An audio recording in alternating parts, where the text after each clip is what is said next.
حسنین کریمین کی کیا شان ہے؟ آئیے میں آپ کو حدیث پاک سناتا ہوں۔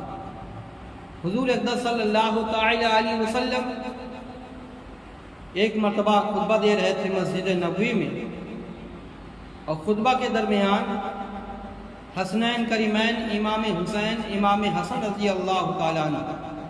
بچپنا کا دور تھا، اور بچپنے کی حالت میں آپ جب مسجد میں چلتے تو مسجد کی زمین برابر نہیں تھی، جس سے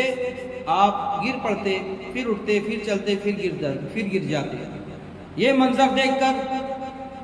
حضور اکرم صلی اللہ تعالی علیہ وسلم نے اپنے نواسوں کو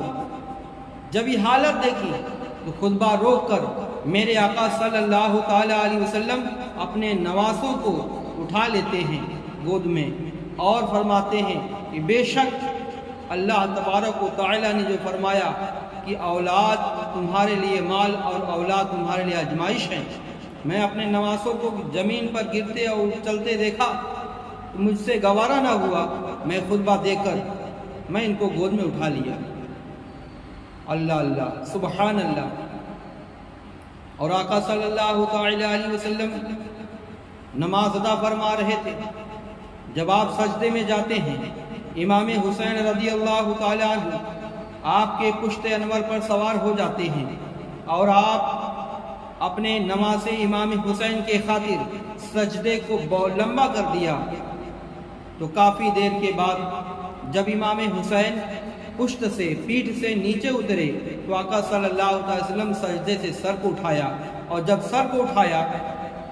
تو نماز ادا کرنے کے بعد صحابہ کرام نے پوچھا، یا رسول اللہ صلی اللہ تعالی علیہ وسلم، کیا سجدہ لمبا کرنے کا حکم آ گیا ہے اللہ کے جانب سے؟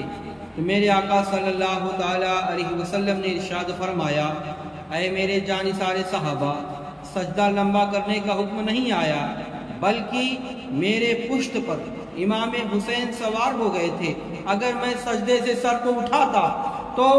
وہ گر جاتے، انہیں چوٹ لگ جاتی، یہ مجھے گوارا نہ ہوا، اس لیے میں نے اللہ کی بارگاہ میں سجدے کو طویل کر دیا، میرا نوازہ جب ہٹا تو میں سجدے سے سر اٹھایا۔ سبحان اللہ۔ جس کے خاطر خطبہ کو روک دیں، جس کے خاطر سجدے کو لمبا کر دیں، اللہ اللہ، اس نواسے کی کیا شان ہے، سبحان اللہ۔ درود پاک پڑھیں، اللہم صلی علی سیدنا و مولانا محمد و بارک وسلم، صلاۃ و سلاما علیک یا رسول اللہ صلی اللہ تعالی علیہ وسلم۔ ایک مرتبہ حضور اکرم صلی اللہ تعالی علیہ وسلم اپنے نواسے امام حسین کو ایک طرف لیے ہوئے تھے، گود میں بیٹھائے ہوئے تھے، ایک طرف اپنے بیٹے حضرت ابراہیم رضی اللہ تعالیٰ عنہ کو بیٹھائے ہوئے تھے۔ اتنے میں حضرت جبریل علیہ السلام آتے ہیں، کہتے ہیں یا رسول اللہ، سلام کرتے ہیں اور عرض کرتے ہیں، یا رسول اللہ صلی اللہ تعالی علیہ وسلم، اللہ تبارک و تعالیٰ نے یہ حکم بھیجا ہے کہ ان دونوں شہزادوں میں سے کسی ایک کو اللہ کے پاس جانا ہے۔ تو اللہ تبارک و تعالیٰ کہ پیارے رسول کبھی اپنے نواسے کو چوم رہے ہیں، کبھی اپنے بیٹے کو گود میں چمٹا رہے ہیں، اور کبھی امام حسین کا بوسہ لے رہے ہیں، کبھی ابراہیم علیہ السلام، کبھی ابراہیم رضی اللہ تعالیٰ عنہ کا بوسہ لے رہے ہیں۔ اللہ اللہ، یہ دونوں جہاں دوہرا جہاں آباد تھا میرے آقا کی گود میں۔ تو حضرت جبریل نے جب یہ کہا تو حضور اکرم صلی اللہ تعالی علیہ وسلم نے فرمایا، اے جبرائیل، کیا اللہ تعالیٰ ان میں سے کس کو اپنے پاس بلانا چاہتا ہے؟ تو حضرت جبریل نے عرض کیا، یا رسول اللہ صلی اللہ تعالی علیہ وسلم، اللہ تعالیٰ نے یہ آپ پر چھوڑا ہے کہ آپ کس کو اپنے پاس رکھتے ہیں اور کس کو اللہ کے پاس بھیجتے ہیں۔ تو اللہ کے رسول صلی اللہ تعالی علیہ وسلم تھوڑی دیر خاموش رہے، اور اس کے بعد پھر سر کو اٹھایا اور فرمایا کہ اے اللہ، میرے بیٹے ابراہیم کو تو بلا لے، کیونکہ اگر امام حسین کو بھیجتے ہیں تو امام حسن کا بازو پڑ جاتا ہے، اور میری لگتے جگر نور نظر حضرت فاطمہ الزہرا رضی اللہ تعالی